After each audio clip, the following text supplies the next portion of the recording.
Hello friends, welcome back in India धर्म and science with 2024। I hope so guys आप सभी स्वस्थ होंगे, मस्त होंगे, ज़बरदस्त होंगे, हर रोज़ अपनी ज़िंदगी में नई नई खुशियों का वेलकम कर रहे होंगे। दोस्तों, आज हम बात करेंगे भगवान शिव के अवतारों के बारे में।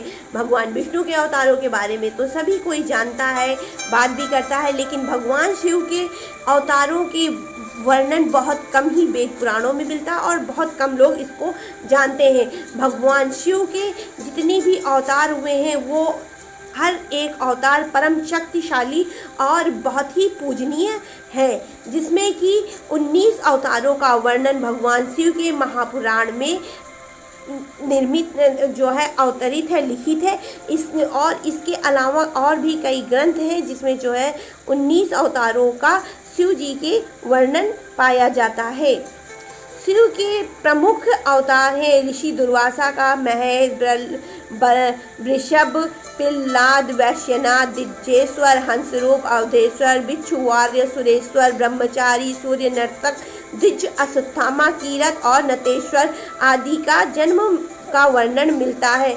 शिव महापुराण में वीरभद्र का भी जन्म का वर्णन मिलता है, जो कि उनकी जटाओं से उत्पन्न हुए थे। इसके अलावा भगवान शिव के 4 प्रमुख सबसे शक्तिशाली रूपों जो है अवतारों का वर्णन है, जिसमें उनके सबसे शक्तिशाली में नंबर 1 पर आते हैं काल भैरव का या भैरव का जन्म, उसके बाद में वीरभद्र का जन्म, उसके बाद में सर्भा का जन्म और उसके बाद में हनुमान जी का जन्म।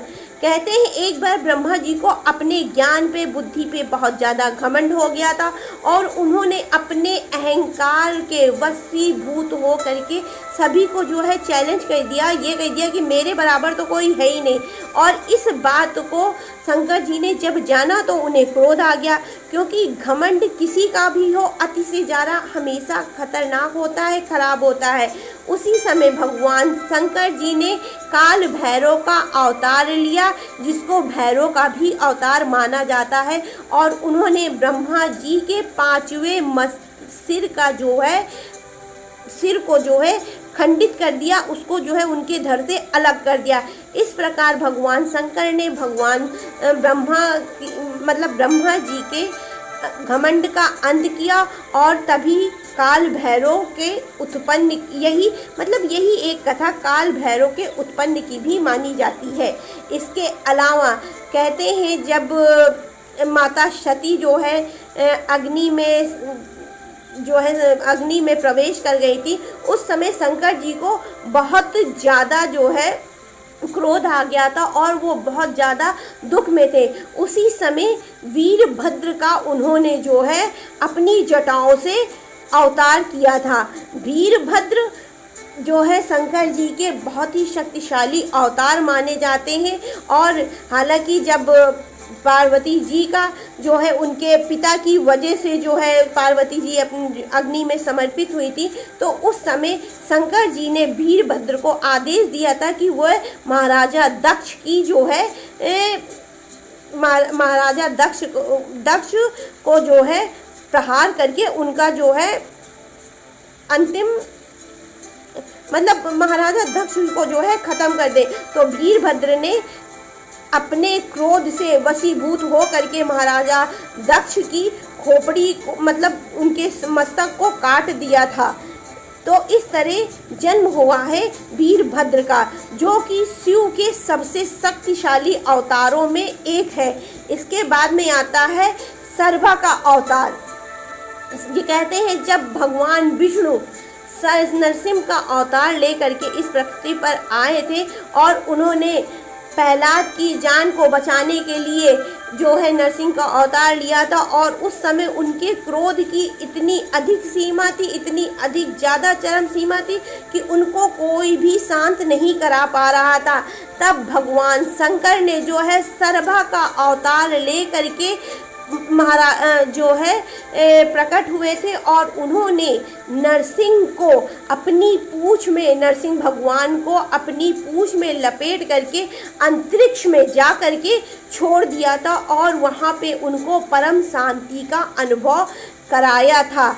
इस तरह से शंकर भगवान ने नरसिंह भगवान की शांति के लिए, उनके गुस्से को शांत करने के लिए सर्भा का अवतार लिया था। इस और सर्भा के अवतार का जो है ज़्यादा कहीं पर भी लिखित वर्णन नहीं पाया जाता है, क्योंकि ये मात्र सिर्फ नरसिंह भगवान के गुस्से की अग्नि को शांत करने के लिए आए थे। इसके बाद में आते हैं हनुमान जी। अब हनुमान जी शंकर जी के रुद्र अवतारों में से एक है। हनुमान, और ये सभी जानते हैं, शिव जी के अंश से निर्मित हनुमान जी के अंदर परम शक्तिशाली और परम ज्ञान का विकास है। उनके पास अगर कहीं पे भी भक्ति का नाम लिया जाता है तो हनुमान जी का नाम भक्ति भाव और भक्तों में सबसे ऊपर आता है। हनुमान जी की विशेषताओं का तो ना कोई वर्णन कर सकता है, ना ही उनको जो है बताया जा सकता है। इसीलिए हनुमान जी के बारे में जितना कम बोला जाए उतना ही अच्छा है। तो ये थे हमारे भगवान शंकर जी के विशेष 4 अवतार, जिनके बारे में मैंने आपको बताने की चेष्टा की है या कोशिश करी है। अगर आपको मेरा ये वीडियो पसंद आए तो please like, share and subscribe my channel. Radhe Radhe.